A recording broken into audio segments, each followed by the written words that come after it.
પૂછે છે કે what is the strongest thing in the world? આ વિશ્વમાં સૌથી મજબૂતમાં મજબૂત વસ્તુ કઈ? જવાબ આપે છે કે સ્ટીલ, લોખંડ મજબૂત છે. પછી શંકા કરે છે કે ફાયર કેન મેલ્ટ ઇટ, આગ લોખંડને પીગાડી શકે છે. કે okay, fire is the strongest. એ કે પણ વોટર કેન ક્વેન્ચ ફાયર, પાણી આગને હોલવી શકે છે. એ કે વોટર ઇઝ ધ સ્ટ્રોંગેસ્ટ.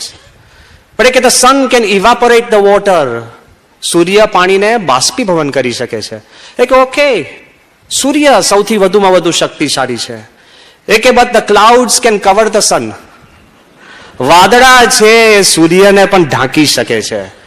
એટલે કે ઓકે, વાદળા સૌથી વધુમાં વધુ શક્તિશાળી છે. But when the wind blows, the clouds flitter away like powder. વાયુ વ્યાય ત્યારે વાદળા વેરવિખેર થાય. એ કે okay, wind is the strongest thing in the world. એ કે man can keep out the wind by closing his window. માણસ પવનને રોકી શકે છે ખાલી બારી બંધ કરે એમાં. તે કે okay, man is the strongest thing in the world. એ કે but have you seen a man who is fearful? ગમે તેવો ભડવીર માણસ હોય ને, એને ખાલી કોઈક મેસેજ કરે ને કે આજુબાજુ ઇન્કમ ટેક્સ વાળા ઘર ગાડી ફરે છે, ભાઈ અમેરિકાનો પ્રેસિડેન્ટ હોય ને ઓબામા સાહેબ નીકળ્યા હોય ને ચારે બાજુ સુરક્ષા હોય, અને એની મને ખબર છે બિલ ક્લિન્ટન સાહેબ અક્ષરધામ આવ્યા હતા, અને જે રક્ષા હોય ને જે તંત્ર ચાલતું હોય અને રક્ષિત હોય, પણ ગાડીમાં ઝોલે ચડે ને સ્વપ્નમાં સાપ દેખાય તો બીક લાગે કે નહીં? ભાઈ, fear is the strongest thing in the world. પણ એ કે છે કે when man goes to sleep, માણસ ઊંઘી જાય ત્યારે પડવાર એના ભય ભૂલી જાય છે. સો સ્લીપ ઇઝ ધ સ્ટ્રોંગેસ્ટ. અને અમને કથાકારોનો તો અનુભવ જ છે, જો ઊંઘ ચડે તો રોકી નથી શકાતી. તે કે સ્લીપ ઇઝ ધ સ્ટ્રોંગેસ્ટ. પણ પછી કે છે કે even from sleep a man wakes up after 8 hours, but from death he does not wake up. કે મૃત્યુ સૌથી વધુમાં વધુ શક્તિશાળી છે. પ્રશ્ન શરૂ થાય છે જીવનથી અને જવાબ આવે છે મૃત્યુ. પછી જે લેખક લખે છે કે ઇવન આફ્ટર ડેથ, મૃત્યુ પછી a man continues to live by the good deeds he has done. સત્કર્મથી માણસ સતત જીવંત રહે છે. ગાંધીજીને અવસાન થયાના વર્ષો થઈ ગયા પણ સત્કર્મથી જીવંત છે. એમ સત્કર્મ જેવું દુનિયામાં કોઈ વધુ શક્તિશાળી વસ્તુ નથી. The strongest thing in the world is a good did. આ પ્રસંગ જ્યારે મેં પ્રમુખ સ્વામી મહારાજને કહ્યો ને, ત્યારે સ્વામી બાપાએ મને નજીક બોલાવીને મને કીધું થોડોક ફેરફાર કર. મને કે મેં કીધું શું? એ કે સત્કર્મ પહેલા પણ સદવિચાર, વિચાર જેવો મજબૂત આ દુનિયામાં કોઈ વસ્તુ નથી. Your thought. અને થોટ્સનો પાવર શું છે ખબર છે? It can make a difference. 3 મિત્રો હોશિયાર, 3 મેનેજમેન્ટના કોર્સમાં જાય છે. આ વાત કાલ્પનિક છે પણ એનો સંદેશો છે ને વાસ્તવિક છે. Go for the meaning. 3 MBA નો કોર્સ કરે છે. એક IIM અમદાવાદ, એક IIM હાર્વર્ડ અને એક management London school of economics LSE. 3 England, America અને ઇન્ડિયા. 3 ગ્રેજ્યુએટ થઈને ભગવાનનું કરવું એવું. 3 ગ્રેજ્યુએટ થઈને 3 એક સરખો વિચાર આવે છે. જીગરી દોસ્ત હતા, પાદરી બને છે. એટલે અમારી પ્રોફેશન છેલ્લી નથી. એવું ના માનતા.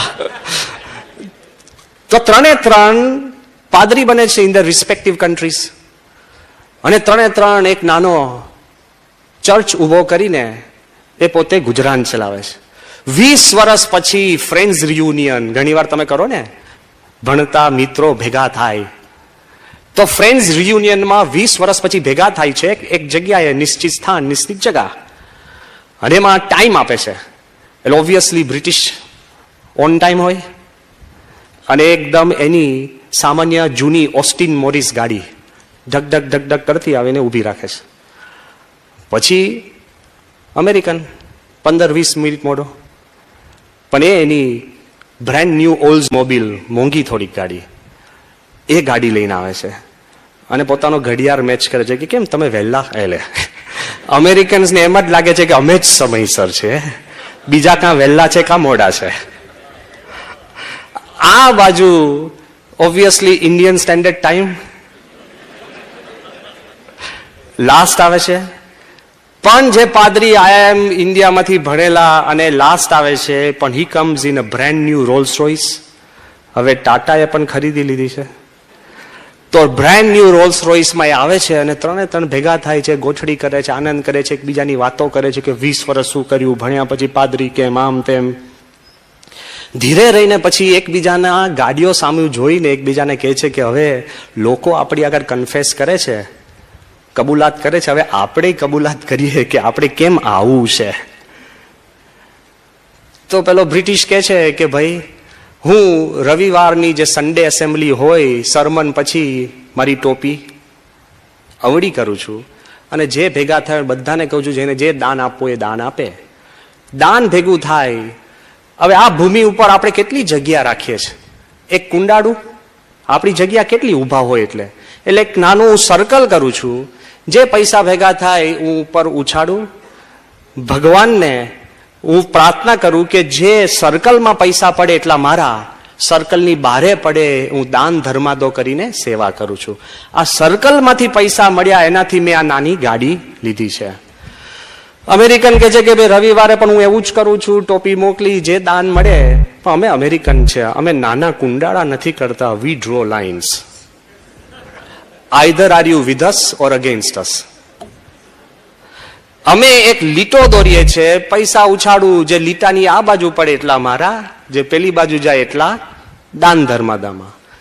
આપણો ઇન્ડિયન કહે છે કે ભાઈ હું પણ ટોપી ફેરવું છું, પૈસા ભેગા કરું છું, મારા ઉપદેશમાં કહું છું કે ભગવાન આકાશમાં છે અને આકાશમાં નાખું, ભગવાનને જેટલા જોઈતા હોય એ રાખે, બીજા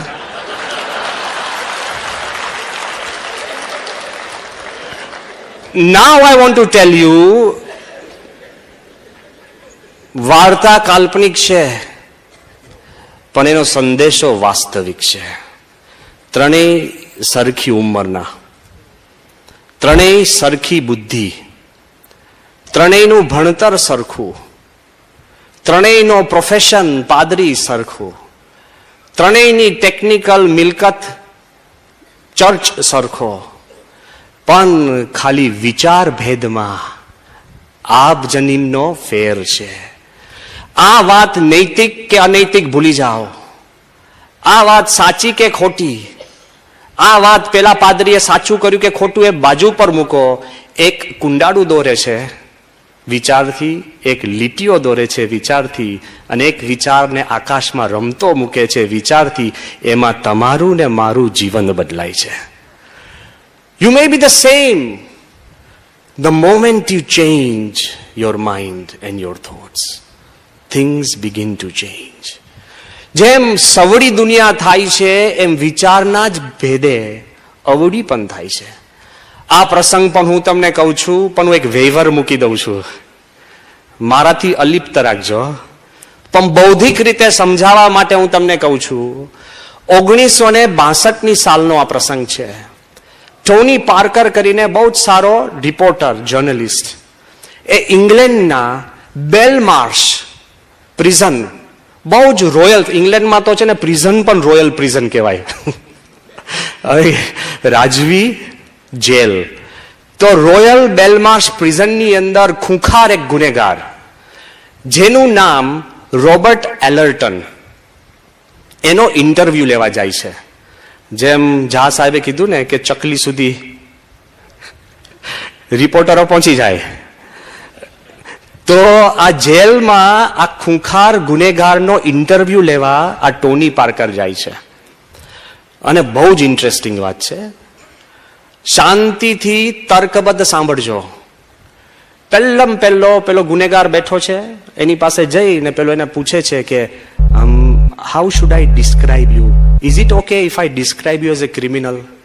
હું તમને ગુનેગાર તરીકે ચિતરું તો ચાલશે? બોલે કે નો, રાઇટ, પ્રોફેશનલ ક્રિમિનલ. પેલો હેપતાઈ ગયો કે આ તો એકદમ ખૂંખાર નીકળ્યો. એ કે પ્રોફેશનલ ક્રિમિનલ અને ક્રિમિનલમાં ભેદ શું છે? એ કે કોઈ ક્રિમિનલ હોય એને ઘણીવાર રંચ રહેતો હોય ને દુઃખ થતું હોય કે એકવાર મેં ગુનો કર્યો તે ખોટું થયું. પણ જેમ ડોક્ટર હોય આખી જિંદગી ડોક્ટર જ રહેવાનો, નર્સ હોય આખી જિંદગી નર્સ જ રહે, એન્જિનિયર આખી જિંદગી એન્જિનિયર જ રહે, એમ મેં નક્કી કર્યું છે કે આખી જિંદગી હું ક્રિમિનલ રહેવાનો છું, એટલે રખજે કે પ્રોફેશન ઇઝ માય ક્રિમિનલ. પેલા કે ઓકે ફાઇન, હું લખીશ પ્રોફેશનલ ક્રિમિનલ. એ કે તમને એવું લાગે છે, do you think it is right to steal money dishonestly? ખોટી રીતે કોઈની પાસે પૈસા ચોરી લેવા એ યોગ્ય છે? પેલો કે એમાં શું ખોટું છે? કે હું તો એને પેલા કહું છું કે તારા પૈસા આપ, કહીને લઉં છું ને. એ કે હું જૂઠું ક્યાં બોલું છું? હું તો કહું છું જ મારો ઈરાદો કે તારા પૈસા મારે જોઈએ છે. એ કે ડિસઓનેસ્ટ અને જૂઠું તો આ બધા ધંધાદારી ને વેપારીઓ કરે છે. સસ્તામાં લે અને બહુ ભાર પડ્યો એમ કે મોંઘામાં વેચે, એ તો જૂઠું બોલીને પૈસા લે છે. હું તો સાચું બોલીને લઉં છું.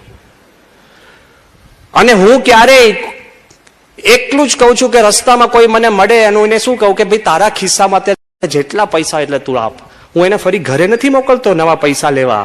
વેપારીઓ તો ઘરે મોકલે છે હપ્તા આપીને. They are cheating and they are dishonest. હું તો જે છે એ લઉં છું એના ખિસ્સાની કેપેસિટી પ્રમાણે. હું ક્યાં એને બળજબરી કરું છું? પેલો કે છે કે પણ કદાચ તમને કોઈ આગા પાછા થાય તો તમે એને મારો ખરા, મારી નાખો ખરા? Will you kill and beat? પેલો કે ઓફકોર્સ, કે આઈ ગીવ ધેમ અ ચોઇસ. હું એને પસંદગી આપું છું કે તું મને નહીં આપું તો તને મારીશ. એ જો માર ખાવાનું પસંદ કરે તો હું મદદ કરું. I give them a choice કે if you don't give me હું મારીશ, અને પેલો તોય ના આપે તો એને પસંદ કર્યું. સો આઈ હેલ્પ હિમ. પેલો કે ભાઈ પણ તું કદાચ મારી નાખે પૈસા માટે, is it right to kill for money? તો કે વોટ્સ રોંગ? કે આપણા સૈનિકો શું કરે છે? પેલો કહે છે કે ભાઈ સૈનિકો તો દેશ માટે લડે છે. એ કે પગાર બંધ કરી દો પછી મને કહો કેટલા લડે છે. એ કે હું તો આની જોડે વાર્તાલાપ કરું છું, હું એને જાણું છું. સૈનિકો, જો આ સાંભળજો, કે એ કોને મારે છે? કે જેની જોડે એને વેર નથી, જેને એ ઓળખતા નથી, જે અન્ય દેશના માણસોએ એનું કાંઈ બગાડ્યું નથી અને જે એની સામે પણ બોલ્યા નથી, એને મારવાથી જો પૈસા અપાતા હોય, આ તો મારી સામે બોલે છે, માનતો નથી, વિનંતી પછી મારવામાં શું વાંધો છે? તો પેલા કે છે કે ભાઈ આ ઉભો રહે. એ કે મને એમ લાગે છે કે તમે આ બધી વાત કરો છો, બટ આર્ન્ટ યુ સ્કેર્ડ? તને ગભરાટ નથી કે કોક વાર તું પકડાઈ જાય અને પછી તારે 15-20 વર્ષની જેલ થાય તારા ધંધામાં? તે શું કે ખબર છે? Job risk. એ કે મારા કરતા જે બિચારા ડ્રાઈવરો, શોફર છે, એ તો એકવાર ભૂલ કરે અને એની જોબ રિસ્ક શું છે? મૃત્યુ. પાયલોટો, એક નાની ભૂલ અને રિસ્ક શું છે? મૃત્યુ. ન્યુક્લિયર સાયન્ટિસ્ટો, એકવાર ભૂલ કરે અને રેડિયેશન, મૃત્યુ. મારી જોબ રિસ્ક તો હું જેલમાં આવું, 3 વાર જમું અને તારા જેવો મારો ઇન્ટરવ્યુ લે, એ તો શહેનશાહી આલમ છે. કે હવે હું આગલી વાત નથી કરતો, નહીંતર તમને લાગશે કે હું એને જસ્ટિફાઈ કરું છું, પણ મારે એટલું જ કેવું છે, કેવળ વિચારના બળે એને ગુનો પણ સત્ય ઠરાવી દીધો ને. Look at the power of thought. વિચાર કેટલો શક્તિશાળી છે કે જો તમે વિચારનો સદુપયોગ કરો તો યુ કેન બીકમ ઇટર્નલ, અને વિચારનો દુરુપયોગ કરો તો તમારી અવળી રીત પણ તમે સત્ય ઠેરવી શકો છો અને ભ્રમણામાં જીવી શકો છો. It is the most powerful. કદાચ તમે અહીંયા બધા બેઠા છો ને એવું લાગતું છે કે સ્વામી આ તો બધું બરાબર, વાતમાં હકીકતમાં મને એવું ન થાય. Let us experiment. અત્યારે આ જ સ્ટેજ ઉપરથી હું નીચે ઉતરું અને એસઆઈ તમારા નજીક આવી અને તમારા હાથમાં એક કોહિનૂર હીરો મૂકું, ઓકે, રિયલી કોહિનૂર હીરો. હવે કોહિનૂર હીરો એટલે સાંસ્કૃતિક ફોરમ છે એટલે હું વાત કરું. રિસન્ટલી અમે મિડલ ઇસ્ટમાં હતા, આરબિક ટેક્સ્ટમાં મેં વાંચ્યું છે, આરબિક ટેક્સ્ટમાં, કે ભારતની સંસ્કૃતિ અને સમૃદ્ધિની વાત મુસલમાનો શું લખે છે. એવું લખ્યું છે કે ભારતમાં એક કોહિનૂર હીરો, એની કિંમત કેટલી? તો આરબો કિંમત ઘડે છે કે યુ ટેક 5 stones, 5 પથ્થર, એક ઈસ્ટમાં જેટલા હાથમાં બળ હોય એટલું નાખો, એક વેસ્ટમાં, એક નોર્થમાં અને એક સાઉથમાં. 5મો પથ્થર જેટલી શક્તિ હોય એટલું તમે આકાશમાં નાખો. એ જે એરિયા થાય એ એરિયા આખી દુનિયાના મોંઘામાં મોંઘા હીરાથી ભરો તો પણ કોહિનૂર જેટલી કિંમત ના થાય. This is the descriptions. એવો કોહિનૂર હીરો તમારા હાથમાં મૂકું, શું થાય? પહેલા તમે છે ને મનથી બારે જતા રહો. પહેલા તો હાથમાં પકડો કે હારું રાખવું ક્યાં. પછી વધુ મજબૂત કરવા માટે એ પાછો પકડેલો હાથ ખિસ્સામાં રાખો. પછી એટલું બધી બેચેની અને હતપત થાય ને, તમે તો સ્થિર છો, એસાય વાંધો નહીં, તમે મારી સામે ભટકાયેલા તમારું નામ દઉં છું, ચિંતા ના કરતા. પણ તમે તરત જ ઉભા થો, મને કે સ્વામી વાવ, મેં કહું બેસો ને, હવે કલાક પ્રવચન છે શાંતિના. એ કે સ્વામી પણ આ કોહિનૂર હીરો છે. મેં કહું તો પ્રશ્ન શું છે? એ કે હું કદાચ ભૂલી જાઉં તો? અને તમે મને કહેશો કે સ્વામી મારો ભૂલકનો સ્વભાવ છે, ચશ્મા ભૂલી જાઉં છું, પેન ભૂલી જાઉં છું, ચાવી ભૂલી જાઉં છું. નહીં થતું તો થશે. પણ તમને એમ થાય, you start losing faith in your self. તમારામાં વિશ્વાસ ટળે કે હું કોહિનૂર રાખી શકીશ નહીં. હું તમને કહું, તમારી બાજુમાં જે ભાઈ બેઠા છે, તમારા મિત્ર છે, તમે કહેશો હા કેટલા વર્ષથી ઓળખો છો? 20 વર્ષથી. મેં કહ્યું તમને એવું લાગતું હોય તમે એને પકડવા આપો.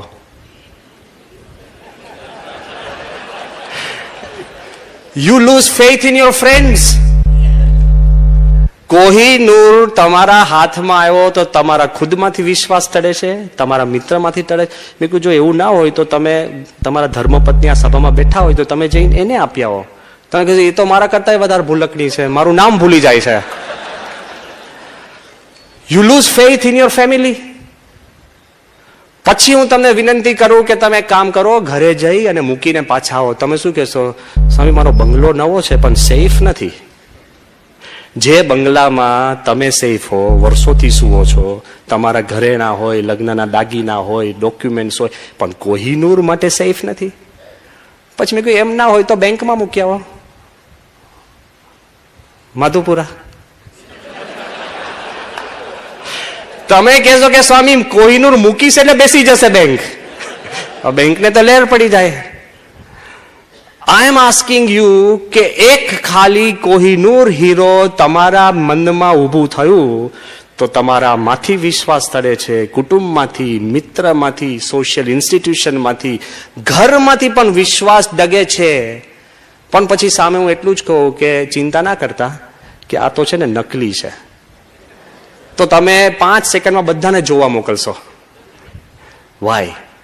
પણ ક્લાઇમેક્સ જો અસલી હોય અને હું તમને કહું કે એક કામ કરો, તમે મૂંઝાવ છો, મેં જ તમને આપ્યો છે ને, અડધો કલાક માટે પાછો મને કે સાંઈ તમારું મન બદલાય તો મારું તો બદલાયા કરે છે. ભગવાને આપેલી ભેટ પણ આપણે પાછી નથી આપી શકતા. All I am trying to tell you, thought. મેં શું કર્યું?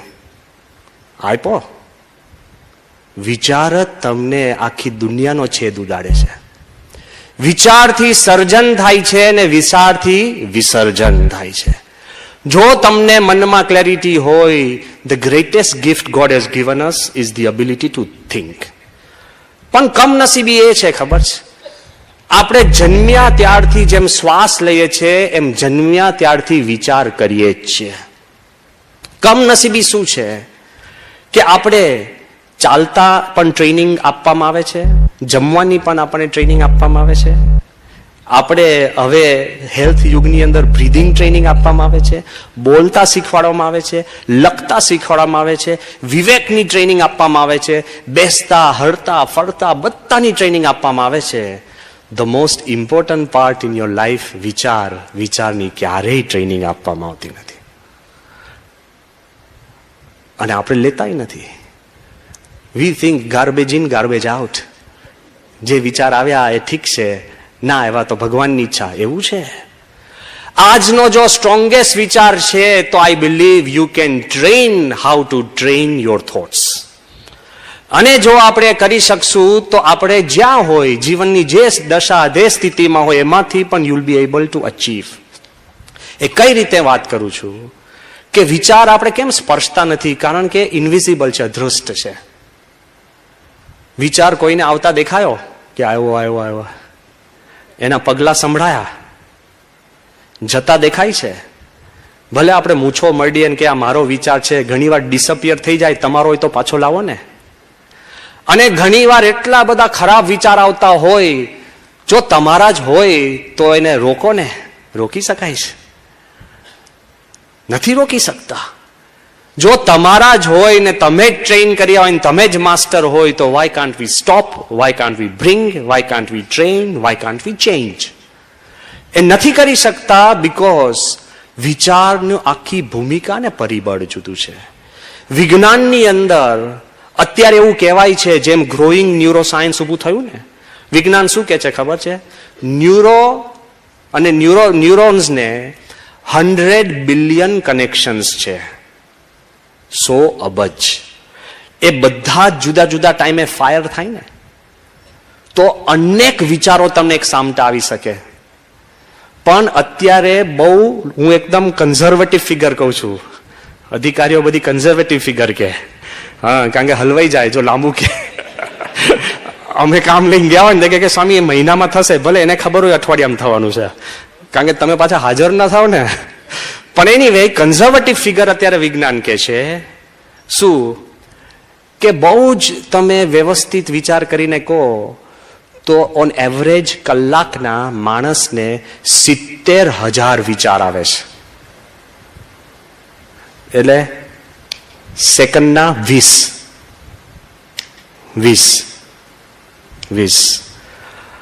એ તો વિજ્ઞાન કે છે. બુદ્ધ ભગવાન જે પોતાના મનમાં વિચારમાં જ ઊંડા ઉતર્યા હતા, એ શું કે છે કે there are 7 mind movements in one krati. એક કૃતિ એટલે સેકન્ડનો 34,000મો ભાગ. એમાં 7 વિચાર પેદા થાય છે.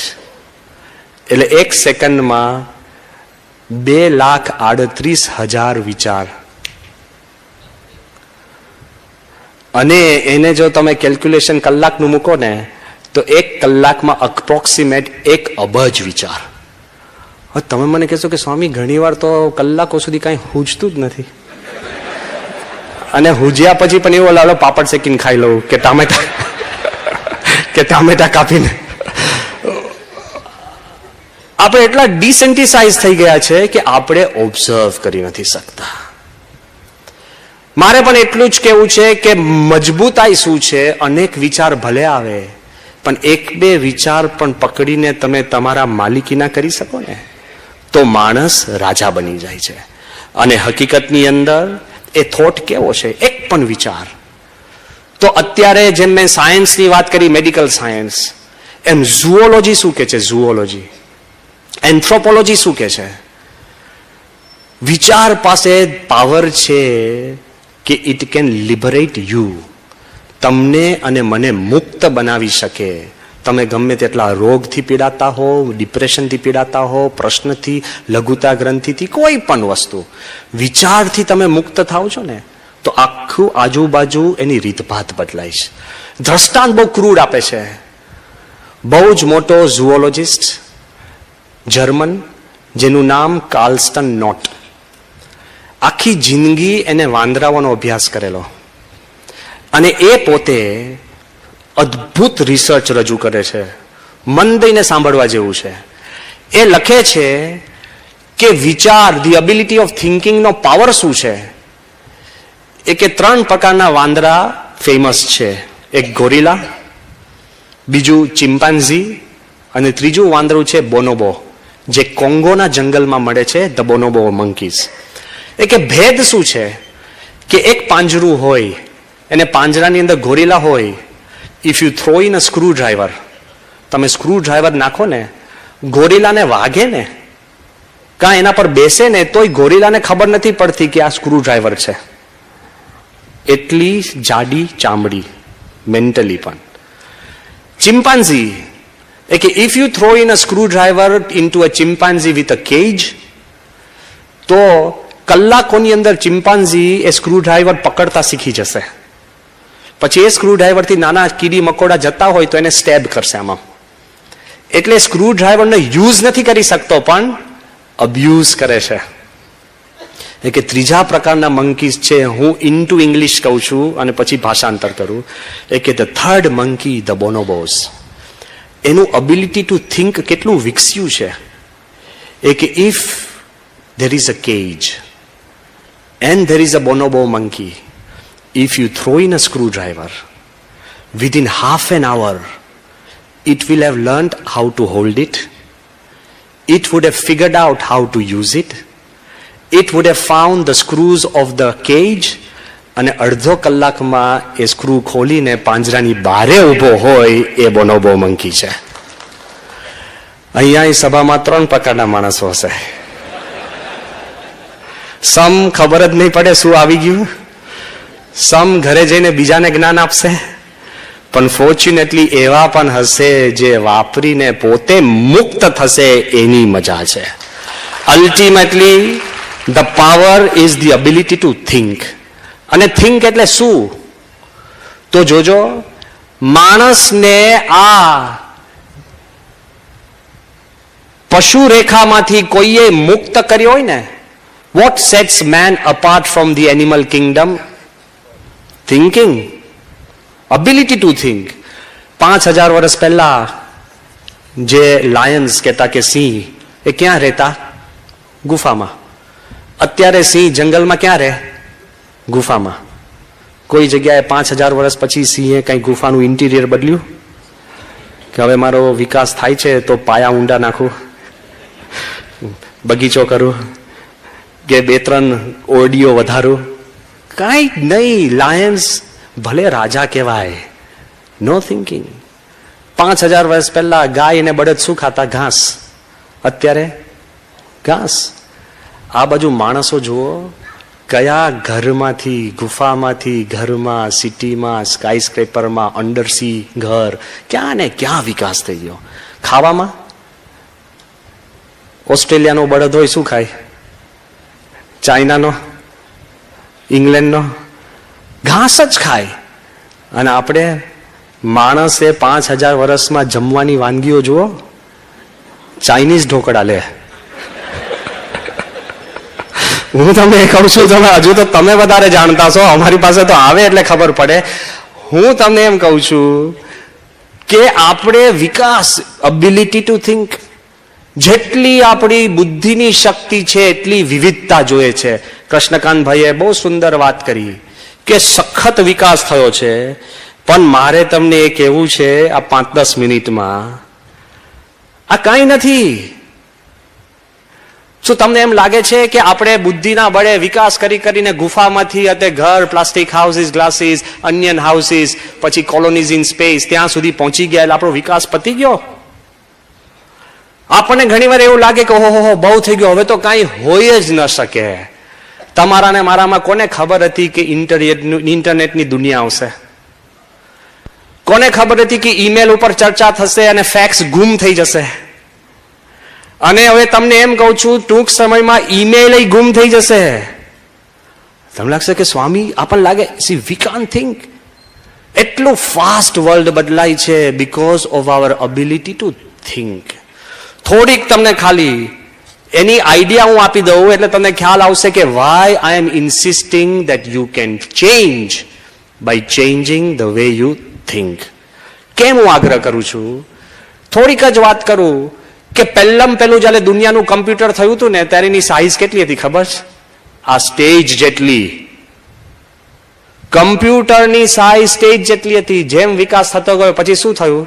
રૂમ જેટલી, પછી ડેસ્કટોપ આવ્યા, ડેસ્ક જેટલી, પછી શું આવ્યું?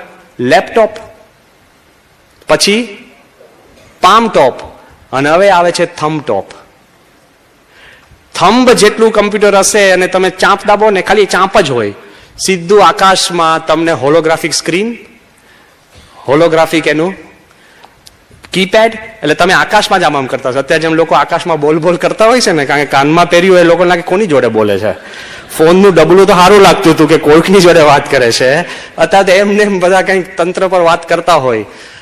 મારે કેવું છે કે થંબ ટોપ કેટલો પાવર વધી ગયો છે ખબર છે? જ્યારે એપોલો 11 ચંદ્ર પર પહોંચ્યું ને, એપોલો 11 ની અંદર કમ્પ્યુટર હતા. એ કમ્પ્યુટરનો કમ્પ્યુટિંગ પાવર કેટલો હશે ભાગ્યેશભાઈ? એપોલો 11 નો કમ્પ્યુટિંગ પાવર કેટલો હતો ખબર છે? 64 KB. બોલો, 64 KB એટલે તમારો નાનો ઈમેલ. અત્યારે તમને કે 64 KB ના રોકેટમાં તમારે ચંદ્ર પર પહોંચવાનું છે. તમારા એક સામાન્ય સ્માર્ટફોનમાં 50 એપોલો 11 કરતા પણ વધારે પાવર છે. પણ તે વખતે વિચારનો જે પાવર હતો ને, કોન્ફિડન્સનો પાવર હતો ને, એક્સપેરિમેન્ટેશનનો જે પાવર હતો ને, પણ અત્યારે એવું કે છે કે જેમ કમ્પ્યુટર્સ ફાસ્ટ કેમ થયા? Silicon chips. થોડું વિજ્ઞાનમાં હું લઈ જાઉં છું, એટલે કોકને કલ્ચર છે પણ થોડુંક સાયન્સ લઈ લઈએ આપણે બધાને. I feel the audience is understanding, એટલે લેટ મી જસ્ટ એક્સપ્લોર. કે અત્યારે એ લોકો એવું કે છે કે સિલિકન ચિપ્સ જેમ જેમ નાની થઈ, સસ્તી થઈ, હવે એ લોકો એને બાયોલોજીકલ ચિપ્સ બનાવવાના છે. બેક્ટેરિયામાં મેમરી નાખશે, એટલે તમારે મેમરી વધારવી હોય ને એટલે બેક્ટેરિયા વધારવાના. પણ જો હું આ છટકી ગયા તો તમારી મેમરી લઈને બીજામાં ગરી જશે ને, બીજામાં ત્રીજામાં ગરી જશે ને, જે પ્રોબ્લેમ ઉભો કરશે પેલો કે મેં આ તૈયાર કર્યું હતું તો ત્યાં જઈને મળશે. લે, કલ્પના તો બાજુ પર રાખો, પણ they are trying to create biological memory chips. Fine. પણ હવે કે છે કે સિલિકન ચિપ્સ એટલી સસ્તી થઈ જશે, સિલિકન ચિપ્સ એટલી સસ્તી થઈ જશે કે હવે જ્યારે ગઢવી સાહેબ જે રસ્તા બનશે ને, તો રસ્તામાં ટાર્મેકની અંદર પાવડરની જેમ સિલિકન ચિપ્સ નખાશે. એટલે શું બનશે? Smart rods. એટલે તમે જ્યાં ગાડી હોય ત્યાં તમારા ઘરવાળાને ખબર પડશે કે ક્યાં છે. સમજી ગયા? બહુ ડેન્જરસ છે. રોડ્સ નક્કી કરશે. તમે જતા હો અને તમે રસ્તામાં એક્સિડન્ટ થયો અને તમે જ્યાં પડ્યા ઢબ થઈને, રોડ મેસેજ મોકલશે દવાખાનામાં કે એક માણસ પડ્યો છે. ક્લિયર? કોઈને આપઘાત કરવો છે ને એ બિચારો શોધી નહીં શકે જગ્યા ક્યાં. બધી જ જગ્યાએ સ્માર્ટ સિલિકન ચિપ્સ થી સ્માર્ટ રોડ્સ બનશે, સ્માર્ટ હાઉસીસ. અત્યારે તો કેવું છે, આપણે જે ઘર લીધું એને અનુકૂળ આપણે થવું પડે. એક ઘરમાં અમે પધરામણી કરવા ગયા 4 ડોલ મૂકી હતી. કેમ? પાણી ટપકતું હતું. લે, મેં કહ્યું આ ડોલ બારે શું કરે છે? બાથરૂમમાં હોવી જોઈએ. કે સ્વામી હમણાં વરસાદ પડશે ને એટલે પાણી ટપકશે. લે, આપણે ઘરને અનુકૂળ થવું પડે છે. પણ સ્માર્ટ હોમ્સ એટલે તમે જેવા ઘરે જાઓ એટલે ઘર સ્વાગત કરે. તમને આઈડિયા આપેલો હોય, ઘણાને ટેવ હોય પહેલા જ જઈને રસોડામાં જાય તો ત્યાં લાઇટો થાય. ઘણા હવે રસોડા પછી એ પોતે બાથરૂમમાં જાય તો પછી બાથરૂમમાં લાઇટ થાય. કોક પછી જેવો સિટિંગ હોય તો ઘર તમારી રોજની મૂવમેન્ટ નક્કી કરીને લાઇટો કરે. ઘણાને એવું હોય કે 5 મિનિટ વાંચે, પંખો ચાલુ કરે ને પછી 10 મિનિટ પછી સુઈ જાય, એટલે 5 મિનિટ ચાલે, પંખો ચાલે, 10 મિનિટ પછી લાઇટો જાતે બંધ થઈ જાય. લે, હાઉસ તમને અનુકૂળ થશે એ તો ઠીક. Smart machines, smart washing machines. અત્યારે બહુધા આપણા જે ઝઘડા ઘણા શાંત થઈ જશે. ઘરમાં કેવું હોય, વોશિંગ મશીન બગડે એટલે તમારા ધર્મપત્ની તમને કહે, તમને રજીસ્ટર થતા અઠવાડિયું લાગે. સાચું બોલો? હા, જો તો વાંધો નહીં. કારણ કે એની ફરિયાદ એ જ હોય કે 10 વાર કીધું તમે માનતા નથી. પણ આપણને છે ને રજીસ્ટ્રેશન પ્રોસેસ જ લાંબો હોય છે. 7 દિવસ પછી તમે ફોન કરો ડીલરને, એટલે ડીલર પણ એ નોંધીને કંઈક 6 દિવસ પછી માણસ મોકલે. એટલે 15 દિવસ પછી જાતે ઘરના કપડાં ધોવાના, એટલે પ્રોબ્લેમનો પાર નહીં. સ્માર્ટ વોશિંગ મશીન એટલે શું? વોશિંગ મશીન જ્યારે કોઈ પણ ઘરમાં બગડશે તો એ જાતે જ છે ને મેસેજ એના ડીલરને મોકલશે કે આ 6થા માળે 5મી રૂમમાં હું બગડેલું બેઠું છું, પ્લીઝ મને આવીને રિપેર કરી જાઓ. હસબન્ડ એડિટ થઈ જશે ને એમને એમ આવીને વોશિંગ મશીન રિપેર થઈ જશે. વાય? Smart machines. ક્યાં વિકાસ થઈ રહ્યો છે એ તો ઠીક. સ્માર્ટ મિરર્સ આવશે. મિરરની અંદર પણ સિલિકોન ચિપ્સ. હું તો બહુ ટૂંકી કલ્પનાઓ તમને કહું છું ક્યાં દુનિયા પહોંચવાની છે. આ નેક્સ્ટ 5 yearsની હું વાત કરું છું. મિરર, તમે જેવા સવારના ઉઠીને જેવા બાથરૂમમાં જઈને મોઢું આમ ધોવા જાઓ એટલે મિરર તમારી જોડે વાત કરશે, કેમ આંખો સૂજી ગઈ છે લે. ખ્યાલ આવ્યો ને કે અહીંયા આગળ કેમ ડાઘ છે? ના, આઈ એમ બીંગ સિરિયસ. કે અહીંયા કેમ ડાઘ છે? અને બ્રશ કરતા જો તમને કંઈક વાગી ગયું ને લોહી નીકળ્યું એટલે મિરર સીધો ફોટો પાડશે અને તમારા ડેન્ટિસ્ટને મોકલશે. અને ડેન્ટિસ્ટ ત્યાં ઘરે રહ્યો તમને કહેશે કે પોટેન્શિયમ પરમેંગનેટના ગોગડા કરી લો, વાંધો નહીં આવે લે. સ્માર્ટ મિરર્સ તો ઠીક છે, પણ એ મિરર્સને તમે રાતે જઈને પૂછો કે હું ઘરમાં એકલો છું તો મારા મોહલ્લામાં બીજા કોણ એકલા છે, તો મિરર્સ એનાય નામ આપશે લે. પ્રોબ્લેમ થાય કે નહીં? તમારે વિચારવાનું આ કઈ સમાજ ક્યાં પહોંચે છે. સ્માર્ટ તો ઠીક છે, ક્લાઇમેક્સ જે મારી કલ્પનામાં નહોતું ને આ હું તમને જે વાત કરું છું, મિચિયો કાકુ કરીને થિયોરેટિકલ ફિઝિસિસ્ટ છે, કોઈને વેબ ઉપર જોયું તો જજો. We have head long discussions અને પછી હું વાત કરું છું, એમને અધ્ધરતાલ નથી, કેવળ વાંચેલી વાત નથી. સ્માર્ટ તો જે આપણે વાત કરીએ છીએ પણ કે કયા લેવલનું આખું તંત્ર ઊભું થવાનું છે. Nano technology, jeans technology, genetic technology, એના આધારે જે દુનિયા જે આપણી કોમ્પ્રિહેન્શનની બહાર વાત છે એના આધારે ફૂડ પ્રિન્ટિંગ આવી જવાનું છે. ફૂડ પ્રિન્ટિંગ એટલે અત્યારે ઘરમાં કિચન સ્ટેન્ડિંગ કરવું, સિટિંગ કરવું, આ કરવું, તે કરવું, સિટિંગ રૂમ કરતા કિચનની ઘણી બધી ડિટેલ્સ ચાલતી હોય પણ તમને કિચનની જ જરૂર નહીં પડે. You know what? 3D food printing machines.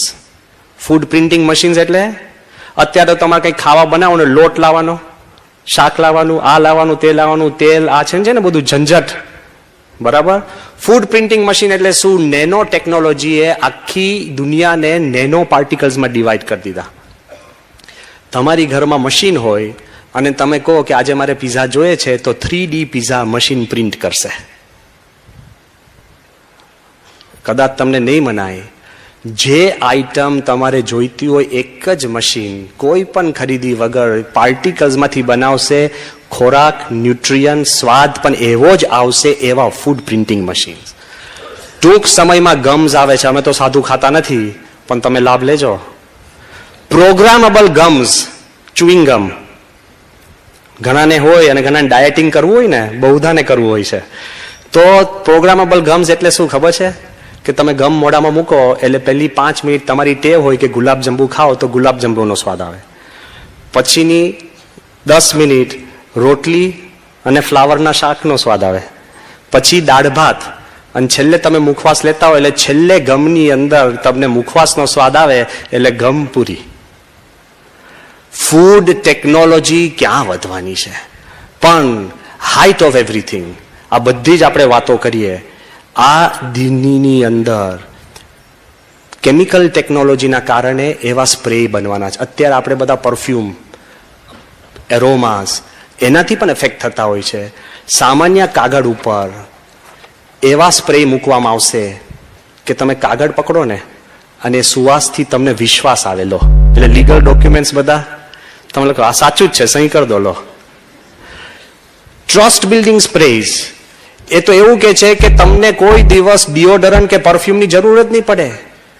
તમને ઘણાને કોકને બોડી ઓર્ડર થતો હોય તો તમે જેનેટિક એન્જિનિયરિંગ પાસે જાઓ, હાથ ઊંચો કરો એટલે બગલની અંદર 2 મોગરાના સેલ નાખી દે એટલે જિંદગીભર બગલ ઊંચી કરો એટલે મોગરાની વાસ લો. આઈ એમ નોટ જોકિંગ. માણસની બુદ્ધિ અને વિચારથી તમને લાગે છે કે તમે બધા જ તમારા જીવનકાળ દરમિયાન આ જોશો ત્યારે તમે મને યાદ કરજો. The progress is moving so fast. One height, biographical glasses. અત્યારે બહુધા અહીંયા હોલમાં બેઠા છે ને, બહુધો આપણો સમય શેમાં જાય છે ખબર છે? એકબીજાની ઓળખાણમાં, કે તમારી ઓળખાણ આપવામાં, ક્યાં બીજાની લેવામાં, ક્યાંથી આવ્યા, કેમ છે, શું કરતા હતા, એવી જ વાતો ચાલે. અત્યારે તમે મળશો ને તો કે શું ચાલે છે, એટલે ઓળખાણ જ.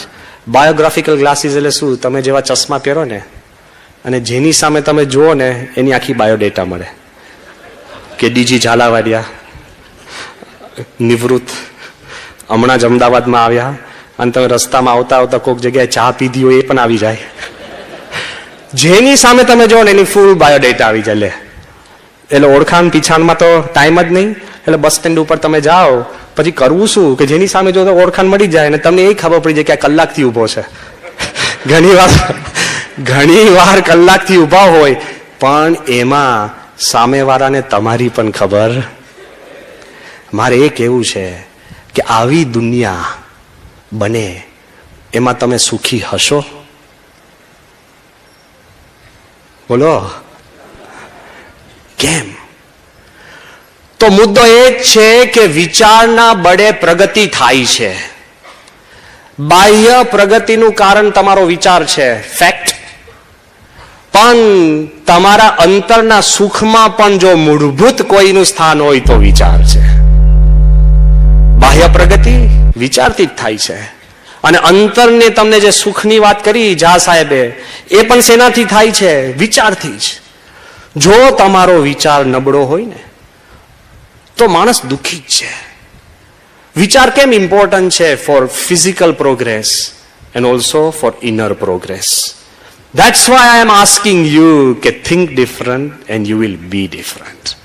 અને અગત્યની વાત એટલા માટે છે કે તમને સારામાં સારું મોટું ભોજન સમારંભ હોય ને તમારી માંગણી પૂરતા તમારા મહેમાનો હોય ને બધા જ તમારી વાહવા કરતા હોય ને કદાચ તમને કોઈક આવીને કહે કે તમારા નજીકમાં નજીક સ્વજનનું અવસાન થયું છે, તે બધો જ સમારંભ બધું જ છે, પણ દુઃખ આવે કે નહીં?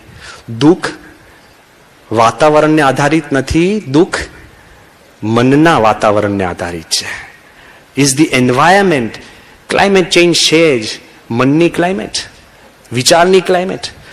દુઃખ અને સુખનો પણ જો ડ્રાઇવિંગ ફોર્સ હોય તો વિચાર છે.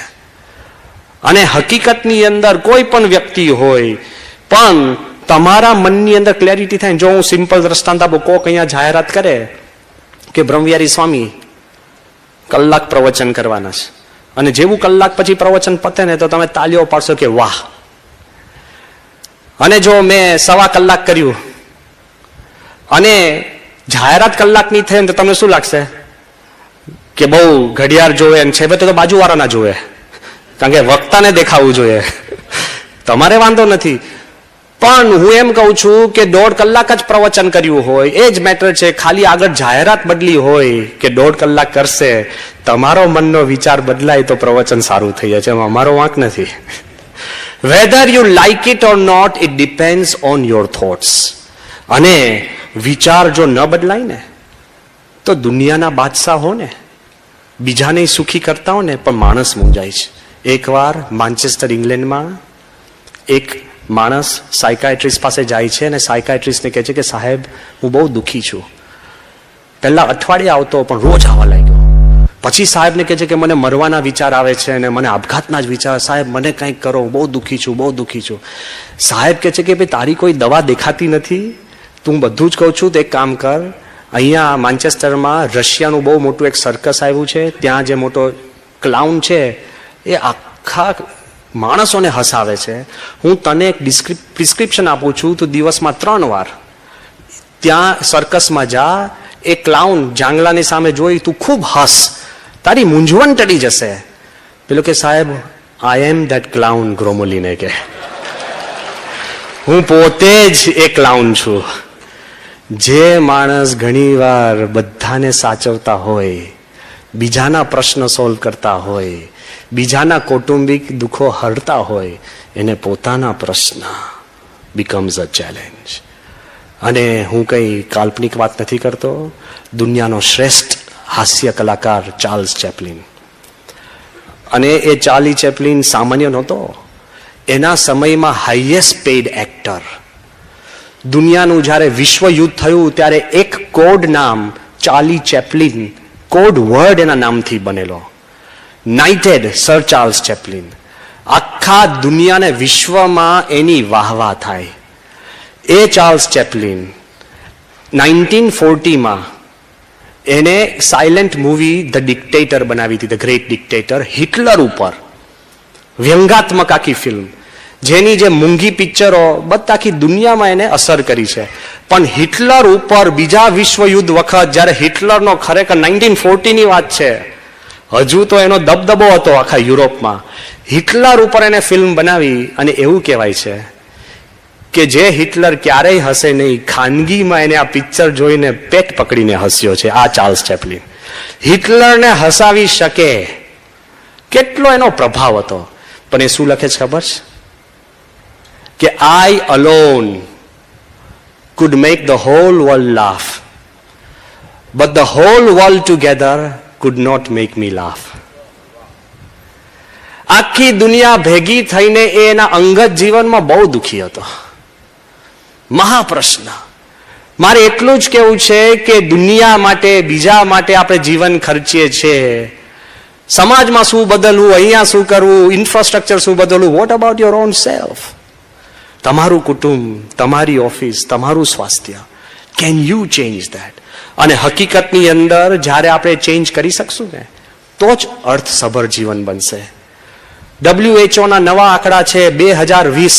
કલામ સાહેબે આપણે સ્વપ્ન તો આપ્યું છે ઇન્ડિયા 2020, પણ WHO કહે છે 2020માં the biggest disease of the world will be depression.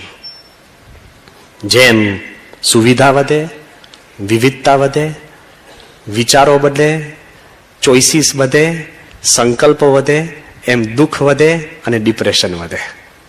Simple logic છે.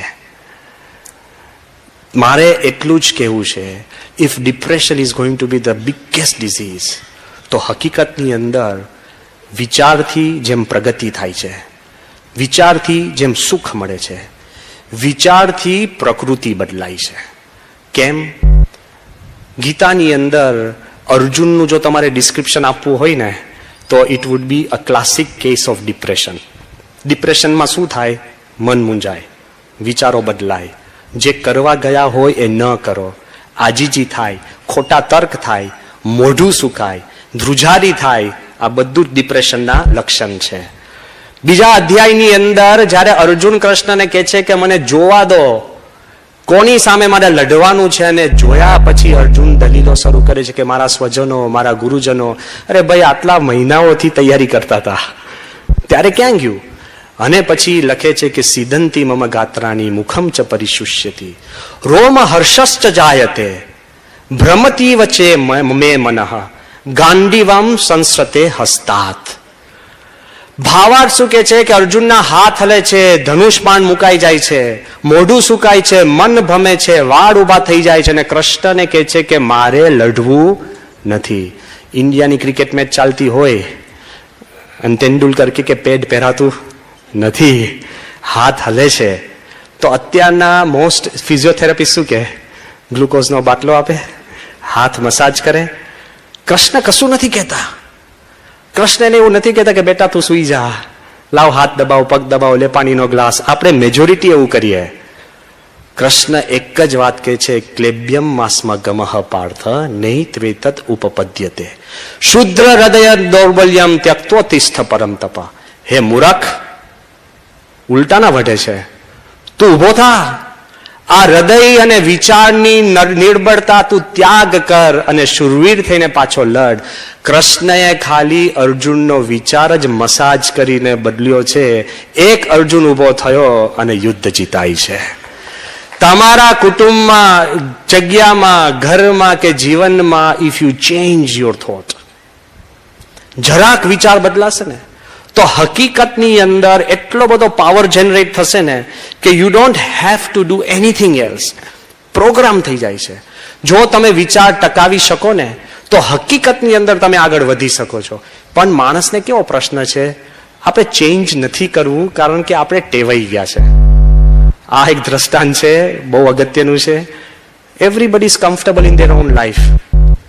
કોઈને આ દુનિયામાં ચેન્જની વાત કરશે ને, પણ ચેન્જ આપણે રિઝિસ્ટ કરીએ છીએ. કેમ? એક માણસ, એની ઘડિયાળની દુકાન, અને ઘડિયાળની દુકાનમાં શું છે પ્રોબ્લેમ? જેટલા ઘડિયાળ વધારે ને એટલા ટાઈમ બદલાય. તમારા ઘરમાં 6 ઘડિયાળ હશે ને, હમણાં હું ચેક કરવા આવું ને, અમારા જ અક્ષરધામ દિલ્હીમાં એકવાર હું ઉપરથી નીચે ઉતર્યો 4:45 અને નીચે આવ્યો ત્યારે 4:30 હતા. લે, I went back in time. હું તમને ક્યાં ઉપદેશ આપું છું? જેટલા ઘડિયાળ, અંગ્રેજીમાં કહેવત છે, a man with 2 watches is never sure of the time. જેના 2 ઘડિયાળ હોય ને એને સમય આ કે આ. એટલે બિચારાની ઘડિયાળની દુકાન 50 ઘડિયાળો રોજ કલાક છે ને દરેક ઘડિયાળ આમ ઠીક કરે, કારણ કે એની દુકાનમાં આવીને 6 જુદા સમય બતાડે તો ઘડિયાળની વેલ્યુ જતી રહે. રોજ કરે.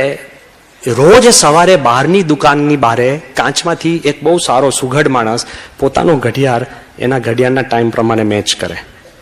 આન લાગ્યું બહુ સારું કહેવાય, મારા કાંટે કાંટો. એટલે મહિનો થયો એટલે પછી બહારે ગયો. પેલો એકદમ સજ્જન માણસ આવતો છે એને ઊભો રાખ્યો કે સાહેબ તમે આ શું કરો છો? એ કે તમારા ઘડિયાળ પ્રમાણે મારો ઘડિયાળ મેચ કરું છું. એ કે સાહેબ તમે રોજ કરો? કે રોજ. એ કે તમે કોઈ અગત્યની જગ્યા અને ભૂમિકા ઉપર હશો? કે હા. એ કે હું સામેની ફેક્ટરીનો ચીફ સિક્યોરિટી ઓફિસર છું. હું 5 મિનિટ પહેલી વિસલ વગાડું તો અમારે લોસ જાય, 5 મિનિટ મોડી વગાડું તો માણસોને લોસ જાય. I have to B on time. એટલે હું પરફેક્ટ તમારા કાંટે મારો કાંટો મેળવું છું. એ કે ઉભા રહો, હું 5 વાગ્યાની વિસલ પ્રમાણે તો મારું ઘડિયાળ મેળવું છું. સમજી ગયા? આ દુનિયામાં આપણે એકબીજા જોડે તાલ મેળવીએ છીએ ને આપણને લાગે છે કે we are in perfect time. Think different. તમારા બાપ દાદાએ જે કર્યું છે એ જ કરવાનું છે કે જુદું કરવાનું છે? બધા ઓફિસરો જે કરે એ જ કરવાનું છે? એમાં સેફટી છે પણ પ્રગતિ નથી. લોકો જે કરે છે એ જ કરવાનું છે કે change? Do what your heart tells you. અને એટલે જ આજે જે વાત મારે કરવી છે કે if you have the power you can change and be different. Gandhiji, Acharya કૃપલાનીજીએ ગાંધીજીને કહ્યું કે અહિંસક ચળવળ ક્યારેય સક્સેસફુલ નથી ગઈ. ગાંધીજી કીધું કોણ કે છે? એ કે ઇતિહાસ કે છે. માનવ માત્ર આવ્યો ત્યારથી જે કોઈ રેવોલ્યુશન થઈ છે એ વાયલન્ટ જ થઈ છે ને એ જ સક્સેસફુલ થઈ છે. અને આચાર્ય કૃપલાનીજી આખું ગાંધીજીને ઇતિહાસ બતાડે છે. ગાંધીજી એક જ વાક્ય કહે છે કે વેલ, હિસ્ટ્રી વિલ ચેન્જ. કરતા આવ્યા એ કરવાનું છે કે પ્રગતિ કરીને કંઈક જુદું જીવનમાં કરવાનું છે. અને જુદું, I want to tell you, start with your life. બીજાને ભૂલી જાઓ. આપણે નથી ચેન્જ કરી શકતા. જો તમે ચેન્જ કરો ને તો નેગેટિવિટીમાંથી બહાર નીકળી ગેટ ઇન ટુ પોઝિટિવિટી. આ દુનિયામાં જે દુઃખી હોય કે સુખી હોય, કોઈ જોબલેસ હોય કે હું એમ કહું છું, એવરીથિંગ ઇઝ એન ઓપોર્ચ્યુનિટી. તમારે તકલીફ છે but count it as a blessing. તમે ઘણું બધું કરી શક્યા છો because of you this, otherwise you would have missed a lot of things. ભગવાનનું એમ માનું છું જે કાંઈ આપણને આપે, કાંઈ થાય, કોઈને જોબ જાય, કોઈને પદવી જાય, એ ભગવાનની જ કૃપા છે. It gives you the chance. કેમ? સ્વીકારીને ચાલવું પડે. First be positive. એમાં શું? What can I give, not what can I get. આપણને એમ છે કોઈ પણ જગ્યાથી મને શું મળે તો હું આગળ વધીશ, ભૂલી જાઓ. તમે શું આપી શકો, તમે શું બદલી શકો, એમાં તમારી પ્રગતિ છે. અમદાવાદ મંદિરમાં એકવાર હું સાંજે આરતી કરીને નીચે ઉતરતો હતો. એક અમારા 72 વર્ષના વૃદ્ધ હરિભક્ત મણિભાઈ ચાવાળા, એ બિચારા ચંપલ પહેરતા હતા સાંજની આરતી પછી. એટલે મેં એમને ધીરેને પૂછ્યું, મેં કહું મણિભાઈ બોલો ક્યાં ઉપડ્યા? મને કે જંગે ચડવા.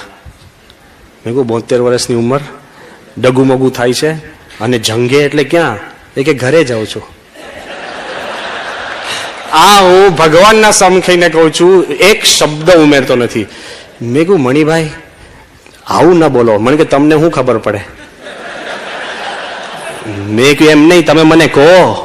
મેં કહું શું પ્રશ્ન છે તમારે? એ કે જો સ્વામી હું સીધું કહી દઉં, હું સવારના 7:30 નીકળ્યો છું આ અમદાવાદના ભર તડકામાં.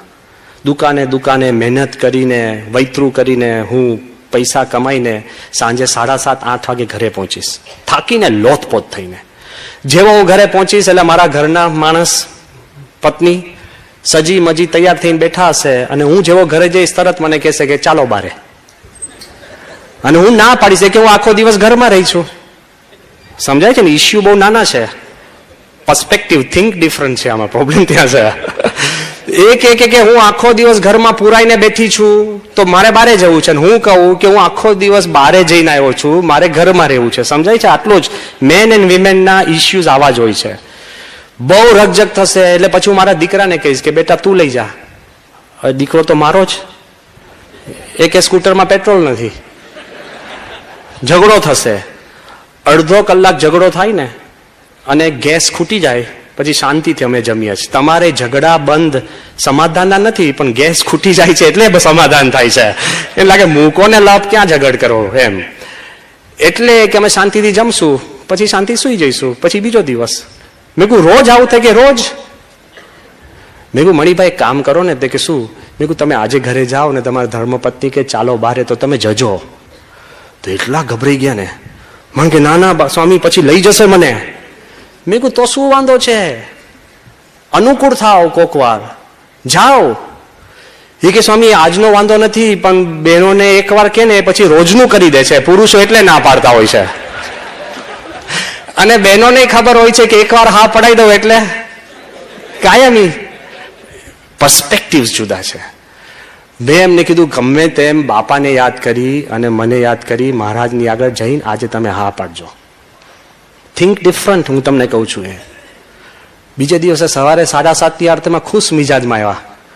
મેં કહ્યું મણિભાઈ શું થયા? કે હું ગયો ઘરે તૈયાર થઈને બેઠા હતા અને એકદમ મને કીધું ચાલો બારે. મેં કીધું ચાલો. તે કે આજે નહીં.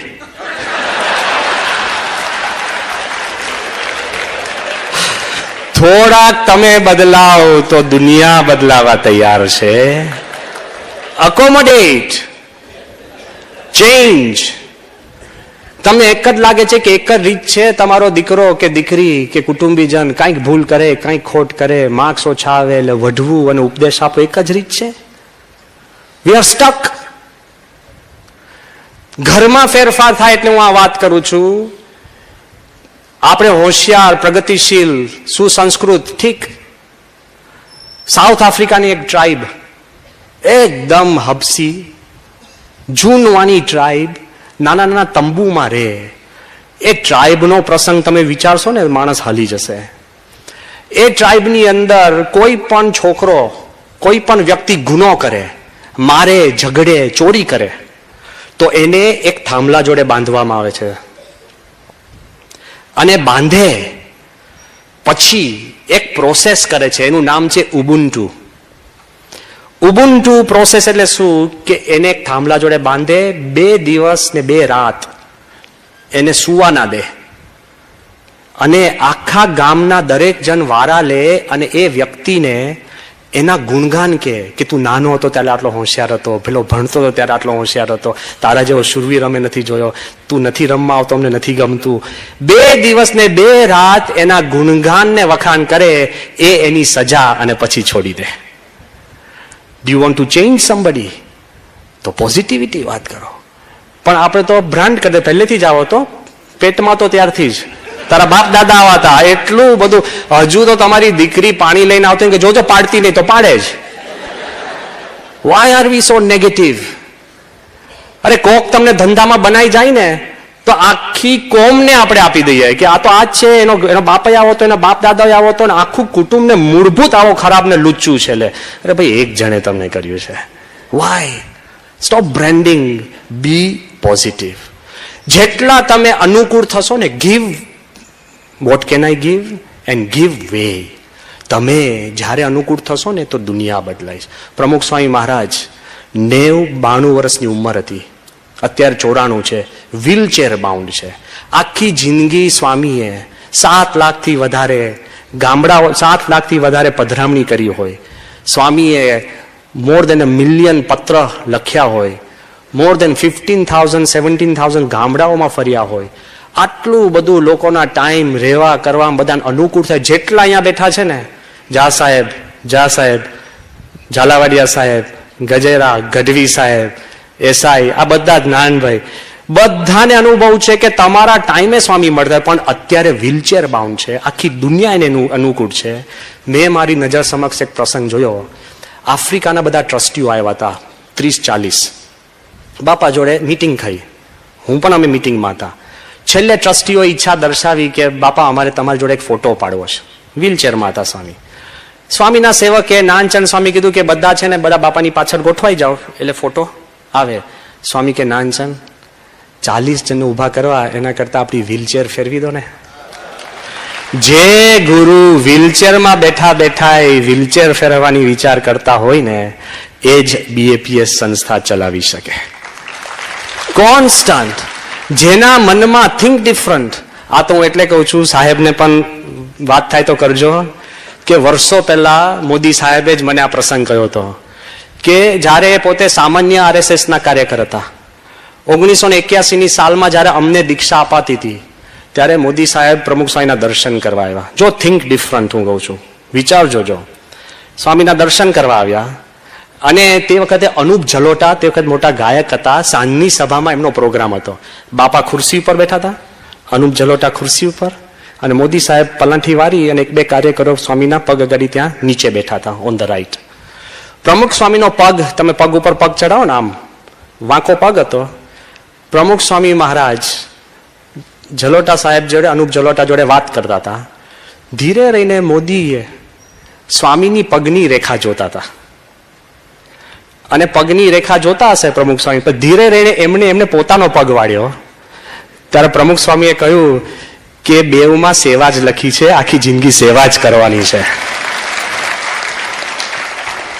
Think different. શું તમારી આભા, પ્રભાવ, ઐશ્વર્ય નહીં? Only Aishwarya is what you can give, how you can સર્વ. જો તમે એ આપી શકતા હો તો માણસ પોતે પોતાની જાતને બદલી શકે છે. અને હકીકતની અંદર જ્યારે તમે બદલી શકો ત્યારે જ મારે જે મુદ્દા 2 લેવા છે એ તમને વાત કરું કે પહેલું તમે બીજાને સ્પેસ આપશો ને, આપમેળે આગળ વધશો. આ દ્રષ્ટાંત હું તમને કહું છું એ કોઈ જગ્યાએ વાંચેલું શાસ્ત્રોક્ત નથી, પણ એક ઓબ્ઝર્વડ છે અને એક મારો વિચાર છે. કદાચ તમને ગમે તો ઠીક, પણ think about it. Give way એટલે હું શું કહું છું, બીજાને અનુકૂળ થાવ એટલું શું? તમે કાલુપુર રેલવે સ્ટેશન એનો તમે એરિયલ વ્યૂ લો. કાલુપુર રેલવે સ્ટેશનનો એરિયલ વ્યૂ, બરાબર? એમાં કેવું હોય છે, હજારો માણસો આમ જતા હોય અને હજારો માણસ પ્લેટફોર્મ આમ જતા હોય, બરાબર? ટ્રેન આવે ત્યારે સેંકડો આમ આવે અને સેંકડો ચઢે. આ ખાલી 1 ઘડી કલાક માટે નથી, 24 કલાક આવું ચાલે છે. હવે મારે તમને પ્રશ્ન પૂછો, જે હજારોમાં કોઈ એકબીજાને ઓળખે છે?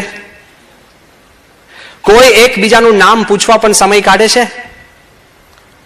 કોઈ એકબીજાને પૂછે છે કે ભાઈ તારે ક્યાં જવું છે? મારે એ કહેવું છે, કેમ કોઈ અથડાતું નથી? હજારો, સેંકડો ક્લોકવર્કની જેમ કોઈ પૂછતું નથી, સાંભળતું નથી, કોઈને એકબીજાની પડી નથી, તોય અથડાતા નથી. ખબર છે કેમ? કે આપણે છે ને વી ગીવ વે. તમે કાલુપુર રેલવે સ્ટેશનમાં ચાલતા હોય, તમારે જવું છે બીજા પ્લેટફોર્મ પર, પણ સામેથી કુલી આવતો હોય તો આપણે જાતે ખસી જઈએ છીએ. જેવી ટ્રેન આવે ને તો આપણે 2 ફૂટ આમ જઈએ. તમે દાદરા ચડતા હોય ને કોઈક ધીરો માણસ હોય તો આપણે ખસી જઈએ છીએ. ક્યારે એવું કે એ જલ્દી કર કહીએ છે? કુલીને એવું કહે છે તું ખસ. જો માણસ જીવનમાં ખસીને બીજાને માર્ગ આપે ને તો આપોઆપ પોતાના ડેસ્ટિનેશન ઉપર પહોંચે છે. તમે બીજાને ખસેડવામાં પડ્યા ને, સમજી જાઓ, તમે બીજાને ખસેડવામાં પડ્યા તો દુઃખના દરિયા છે. સુખી થવું હોય તો ખસીને માર્ગ કાઢી લો.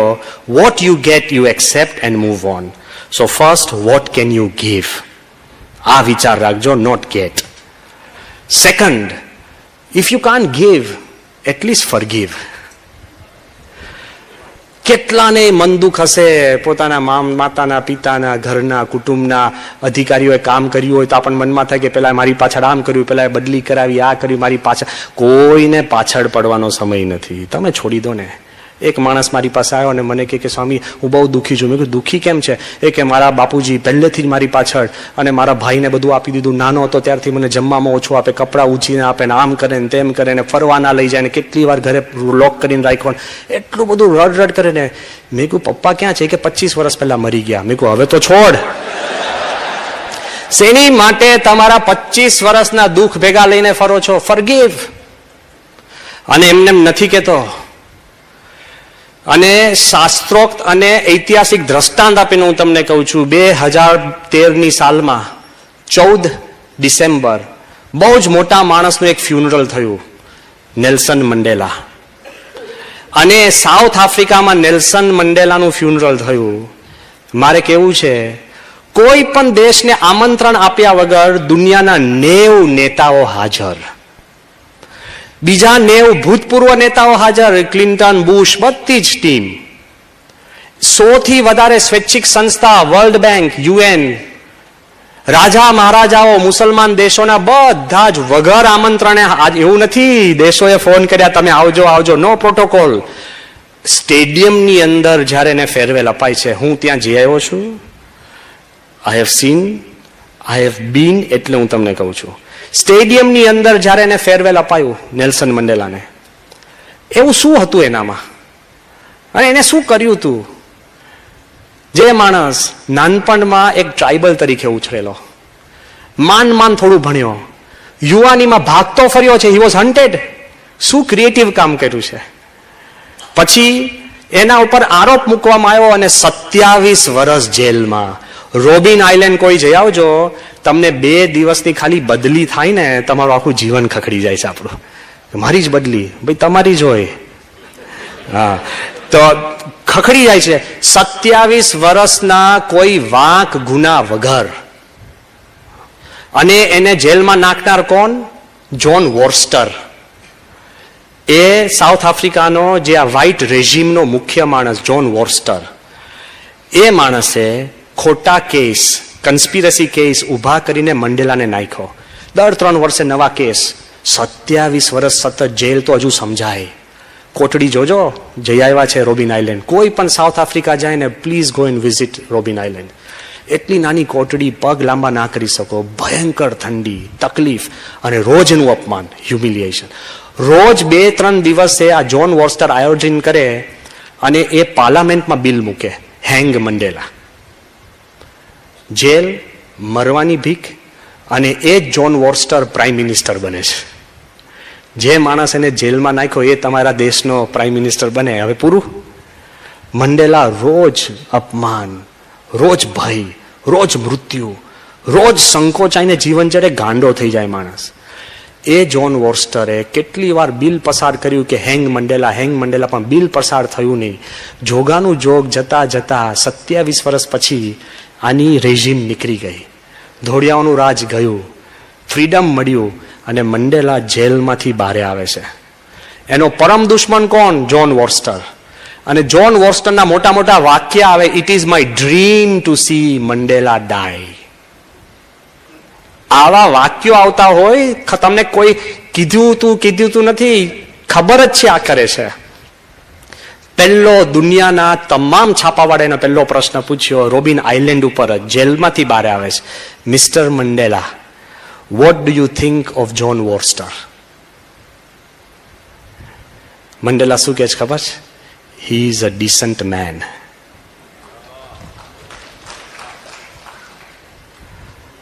રૂવાડા ઉભા થઈ જાય. 27 વર્ષથી કોઈ પાછું પડ્યું હોય એને 2 જ શબ્દમાં માફી આપી દે. જિંદગીમાં એના માટે એક ખરાબ શબ્દ મંડેલા નથી બોલ્યો, એટલે સ્ટેડિયમો ભરાય. માફ કરતા શીખો. કોકે લગ્નમાં ના બોલાયા તો જિંદગી પર યાદ રાખશો. પિકઅપ ધ ફોન, માફી આપો ને યાર, માફી માંગો. કોકે સારી પુસ્તક લખીને તમારી રહી ગઈ, સો વોટ? આ દુનિયામાં તમારું કયું સ્થાન છે? હું એટલું કહું છું, if you can't give, forgive. તમને સામે હળહળતો અન્યાય કર્યો છે, એને પણ માફી આપવામાં તમારી પાસે તાકાત હોવી જોઈએ. અને જ્યારે અક્ષરધામ ઉપર એટેક થયો, તમે બધા જ જાગતા હશો. I was there whole night with police. આટલા બોમ્બ્સ, આટલું બ્લડ, જે અક્ષરધામમાં પાનની પિચકારી ન હોય ત્યાં લોહી, નિર્દોષ માણસો મરી ગયા. અમને યાદ છે, આખી રાત ગભરાતા હતા બધા અમે કે 2 હશે, 4 હશે, 6 હશે, કેટલા ટેરરિસ્ટ, શું. ઇટ વોઝ એકદમ એવરીબડી વોઝ અવેક. મને યાદ છે કે એટલું બધું દુઃખ હતું. સ્વામીએ આવીને જે ધામમાં ગયા એને આશ્વાસન, પ્રાર્થના, એ લોકોને મદદ, બીમાર હતા, ઈજાગ્રસ્ત એને મદદ, જવાનોને મદદ, બધા જોડે મદદ કરી. અમારા એક સંત પણ મરી ગયા. 6 મહિના સુધી મને એનો અવાજ સંભળાયો છે, કારણ કે એ મને બોલાવા બહાર આવ્યા હતા અને એને ગોળી વાગીશ. આઈ વોઝ ધેર. એ મને કહેવા આવ્યા કે તમે અંદર આવી જાઓ, અને હી ડાઈડ. સો આઈ બિલીવ કે એનું પેઇન શું છે. આટલું બધું હતું. સ્વામીએ કોઈ વ્યક્તિ, કોઈ કમ્યુનિટી, કોઈના ઉપર દોષારોપણ કર્યા વગર સ્વામીએ એવી પ્રાર્થના કરી કે કોઈને આવો વિચાર કોઈના ઉપર ક્યારેય ન આવે. એ પ્રાર્થના. Not only forgive but move ahead. 5 દિવસમાં અક્ષરધામ પાછું ખોલ્યું. એ કેમ? શ્રદ્ધાનો સવાલ છે. અને તમને એટલું જ કહું છું કે સ્વામીની સમજણ કેવી.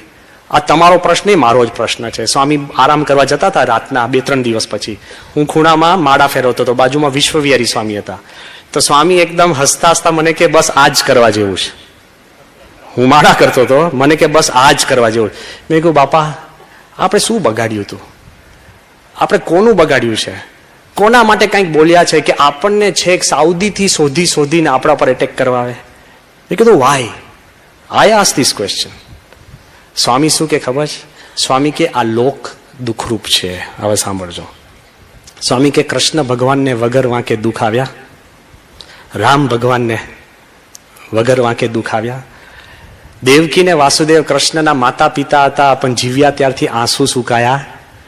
સ્વામી કે શ્રીજી મહારાજ ભગવાન સ્વામિનારાયણને પણ વગર વાંકે દુઃખ આવ્યા છે. એ દરમિયાન સ્વામી ખાટલા પર બેઠા હતા અને સ્વામીના સેવક કૃષ્ણ વલ્લભ સ્વામીએ સ્વામીને કીધું જરા ખસો. સ્વામી કે મેં એનું બગાડ્યું છે? તોય સ્વામી કે આપણે ખસવું. મારે તમને એટલું કેવું છે, સ્વામીએ મને સમજાવ્યું પછી બોલ્યા. સ્વામી કે જીવનમાં જ્યારે સુખરૂપ પ્રસંગ થાય છે ત્યારે આપણે આનંદથી સ્વીકારીએ છીએ, એમ દુઃખ પણ સ્વીકારતા થઈશું ત્યારે દુઃખ દુઃખ નથી અને સુખ સુખ નથી. તો જ આ એટેક પછી દિલ્હીમાં બીજું અક્ષરધામ બને. અને તમને આનંદની વાત એ કરું છું કે હવે અમેરિકામાં પણ 170 એકરમાં નવું અક્ષરધામ આકાર લઈ રહ્યું છે. માણસ મૂંઝાઈ જાય જો પોઝિટિવ ન હોય તો, પણ જો વ્યક્તિ પોઝિટિવ હોય અને he has the power to forgive તો આગળ વધે છે. અને last, first give, second forgive, અને લાસ્ટ બિલીવ. તમે તમારામાં નહીં માનો તો કોણ બાજુવાળો માનવાનો છે? તમે તમારા દીકરા દીકરી કે કુટુંબમાં નહીં માનો તો કોણ પાડોશી માનવાનો છે? Believe in your self.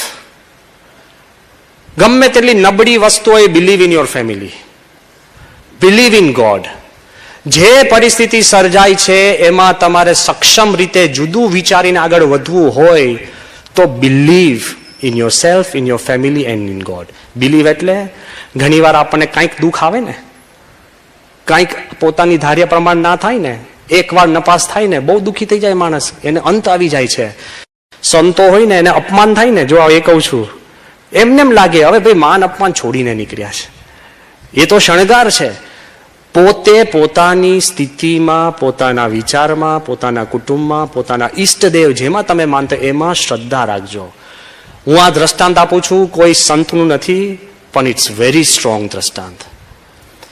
કદાચ તમે નામ સાંભળ્યું હશે, આર્થર એશ, બહુ મોટો ટેનિસ પ્લેયર, પ્રથમ black tennis player, cardio tennis player, કે જે વિમ્બલ્ડન જીત્યો 1975માં. જ્યારે વિમ્બલ્ડન જીત્યા ને ત્યારે હું નાનો બાળક હતો અને મેં ટીવીમાં આખું દ્રશ્ય જોયું છે, એટલે હું તમને કહું છું.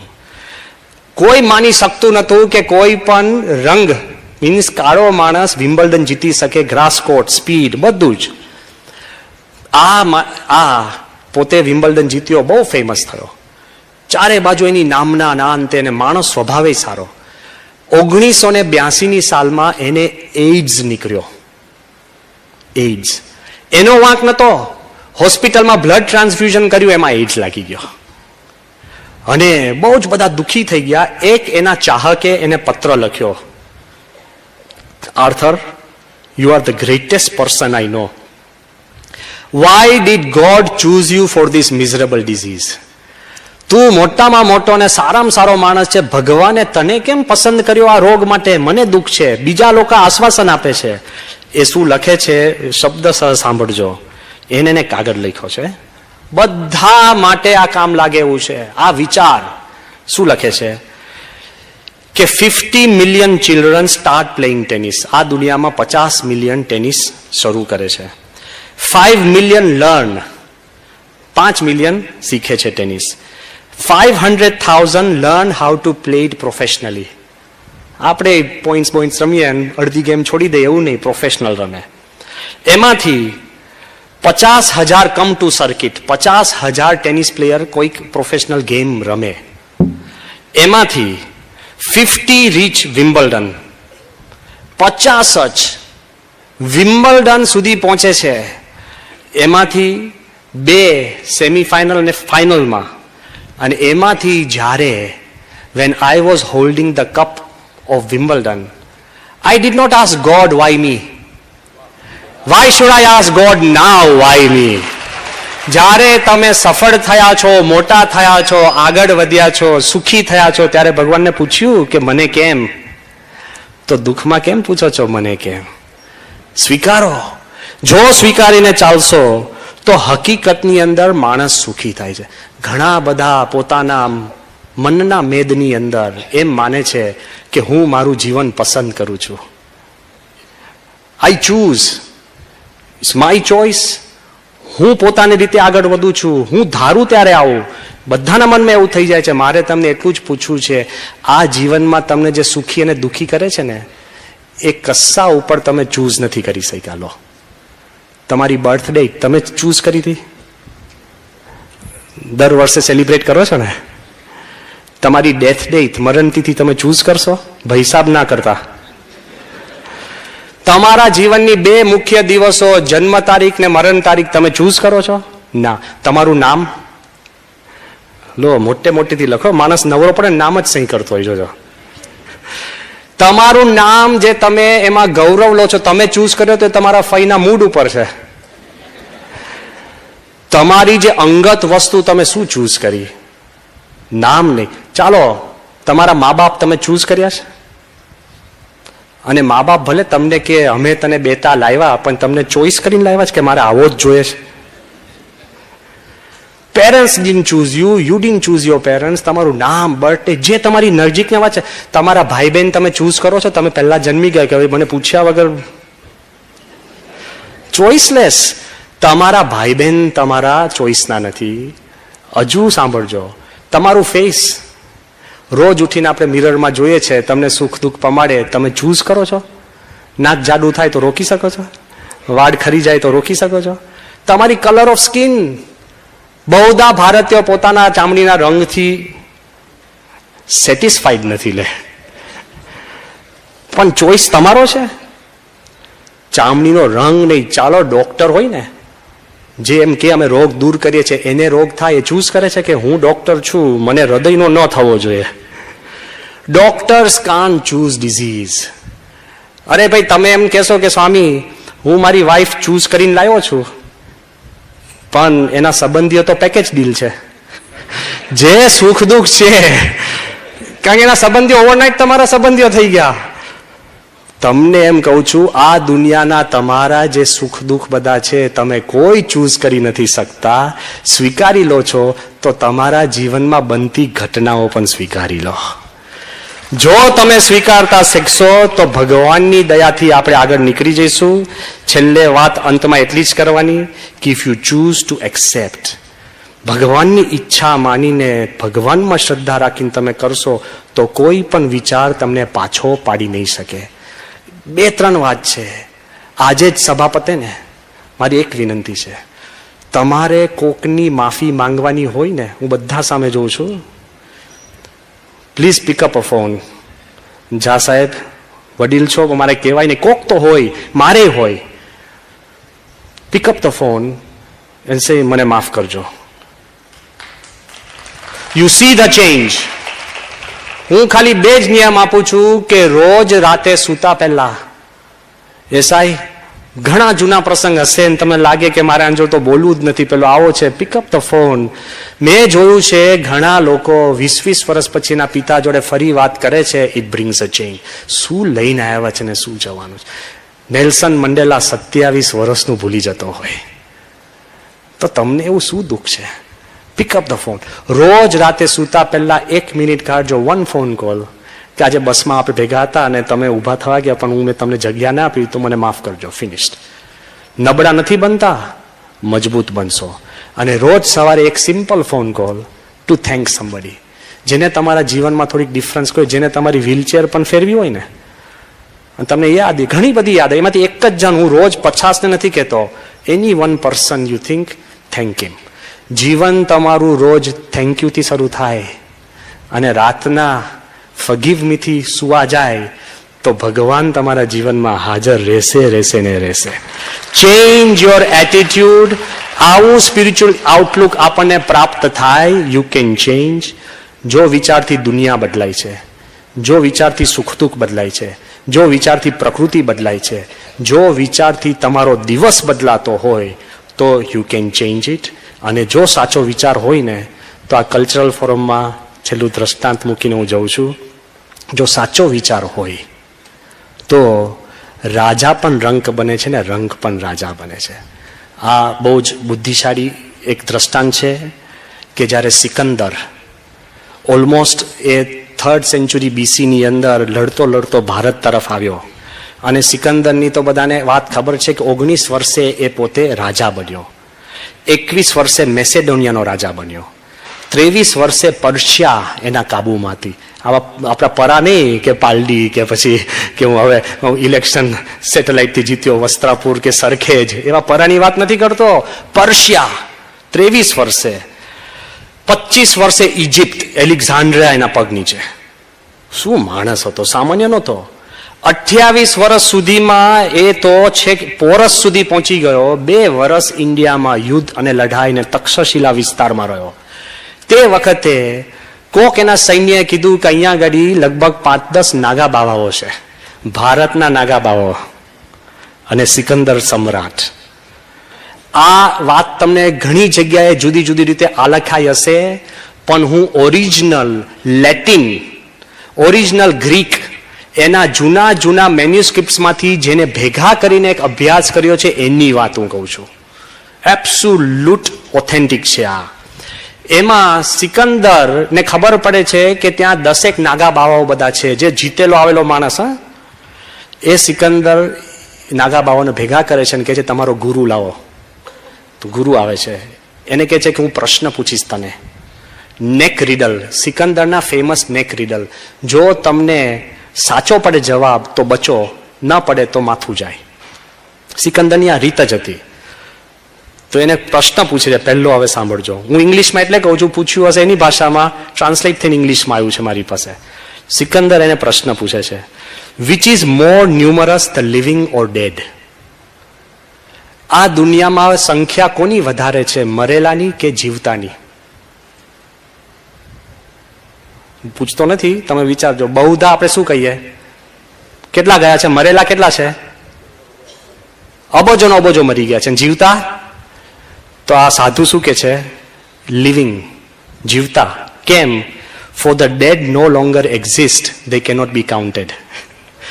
મરેલા જીવતા નથી એટલે એને ગણાય નહીં, એટલે જીવતાની સંખ્યા વધારે છે. વિચારજો. જો બીજો પ્રશ્ન, which is larger, the C or the land?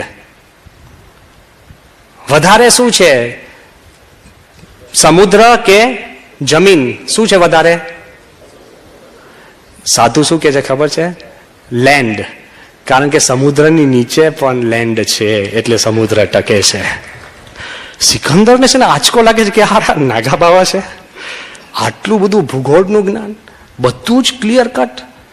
ત્રીજો પ્રશ્ન પૂછે છે, which is stronger, life or death? વધારે મજબૂત શું છે, જીવન કે મરણ? ત્યારે સાધુ શું કે છે ખબર છે? લાઈફ, જીવન. કારણ કે it can bear so much pain. ઘણા દુઃખમાં પણ માણસ જીવે છે, એટલે જીવન મજબૂત કહેવાય. મૃત્યુ પછી દુઃખ ભોગવી જ નથી શકતું. લે, તમારી સ્ટ્રેન્થ એ છે કે તમે કેટલું દુઃખ ભોગવી શકો છો, એ તમારી નબળાઈ નથી, ઇટ ઇઝ યોર સ્ટ્રેન્થ. પછી એને પૂછે છે કે which is the most cunning animal? વધારેમાં વધારે લુચ્ચું પ્રાણી કયું છે? તો સાધુ શું કે છે ખબર છે? કે the one I see before me. કે હું એની સામે જોઈ રહ્યો છું. એટલે સિકંદરને લાગે છે કે હારો હું સમ્રાટ, આ ભિખારી, આટલું સ્પષ્ટ, નિર્ભયતા અને ક્લીનલી, કોઈ અપમાન નહીં, નિર્ભયતા. પછી એને તરત પૂછે છે, then how can a man be most loved? માણસ છે ને સમ્રાટ થયા પછી પણ ચાહના તો એને જોઈતી જ હોય છે. તમે રાજા મહારાજા થાવ પણ કોઈ ચાહે નહીં, શું કામનું? લવ. એ કે how can a man be most loved? તો આ શું કે છે ખબર છે? By being the most powerful and the least fearful. વધુમાં વધુ શક્તિશાળી બન, પણ બીજાને ઓછામાં ઓછા ભય પેદા કર. જેમ મોટો થાય ને એમ ભય પેદા કરે. એ કે નહીં. પછી એને કહે છે સિકંદર, વિચ કેમ ફર્સ્ટ, ડે ઓર નાઇટ? દુનિયામાં પહેલું શું આવ્યું, દિવસ આવી કે રાત? તો આ જવાબ શું આપે છે ખબર છે? Night bye half a day. તો સિકંદર કે છે કે આ કઈ જવાબ હોય? તો પેલો કે આ કોઈ પ્રશ્ન હોય? જો તર્ક, ભૂગોળ, આધ્યાત્મ, ઇતિહાસ, એક એક પ્રશ્ન ફરતા ફરતા આવે છે. અને પછી સિકંદરની અંતરની ઈચ્છા કે છે, how can a man become God? જૂના બધા જ ગ્રીક રાજાઓને ભગવાન થવાની ઈચ્છા હતી. How can a man become God? આ જવાબ સાંભળજો. By doing that which no man can do. કે એવી તું એક ક્રિયા કર કે કોઈ મનુષ્ય કરી ન શકે. તે કે છે કઈ? એ કે બીકમ ગોડ. શક્ય જ નથી. મારે એ કહેવું છે કે ભગવાન જે ભૂમિકા સુધી આપણે પહોંચી શકવાના નથી, એના આધારે, એનું માન્ય રાખી, believe. First give your time to your family and people, give space. Second, forgive. દુનિયામાં જેને જે કર્યું હોય, મંડેલા જેટલું તો નથી વીત્યું ને, તો ઊભા થઈને ફોરગીવ કરો. એમાં ક્યાં એ દુઃખી છે, તમે સુખી થશો. Third, believe. અને જો ભગવાનમાં શ્રદ્ધા હશે ને તો દુનિયા બદલાશે ને તમને મદદરૂપ થશે. એક સામાન્ય ખેડૂત રિસેશનની અંદર ખૂબ ગરીબ થઈ ગયો, ભગવાનમાં શ્રદ્ધાળુ, એને એક પત્ર લખ્યો ભગવાનને કે ભગવાન, હું આખી જિંદગી તમારી ભક્તિ કરું છું. અમેરિકન. તો કે તમે મને $500 મોકલો. પોસ્ટમાં પત્ર ગયો, એડ્રેસ હતું ગોડ હેવન. હવે કોઈ પોસ્ટ ઓફિસર લેવા આપવા જાય તો પાછો ના આવે ને, જાય કોણ? પડ્યો રહ્યો. પણ આ માણસ એટલો બધો ખંતીલો, રોજ પત્ર આવે, રિમાઇન્ડર 1, રિમાઇન્ડર 2, રિમાઇન્ડર 3, રિમાઇન્ડર 4. એટલે પોસ્ટ વાળા કંટાળ્યા કે આ તો મરી ગયા નથી, ચાલો આપણે બધા ભેગા થઈને $2, $5 ભેગા કરી અને આને પધરાઈ દે એટલે શાંતિ. એ લોકોએ બધું ભેગું કર્યું અને $495 થયા. બધાએ ભેગું કરી અને એક પત્ર લખ્યો, ફ્રોમ ગોડ. આ તારા પૈસા. અને કવર પર બીડ્યું, એનું નામ સેન્ડર ગોડ હેવન. પેલાનો તરત બીજે દિવસ પત્ર આવ્યો કે ગોડ, આઈ નો તમે તો મને $500 મોકલ્યા છે, પણ મારું પોસ્ટ ડિપાર્ટમેન્ટ હાઈલી કરપ્ટ છે કે અમારા 5 કાઢી દીધા, પેલા 5 પણ પકડાઈ દીધા. જો ભગવાનમાં શ્રદ્ધા હશે, એના વચનમાં વિશ્વાસ રાખશો તો દુનિયા તમારા વિચારમાં બદલાશે. એ જ આજના દિવસે પ્રાર્થના. શ્રી સ્વામિનારાયણ ભગવાનની જય.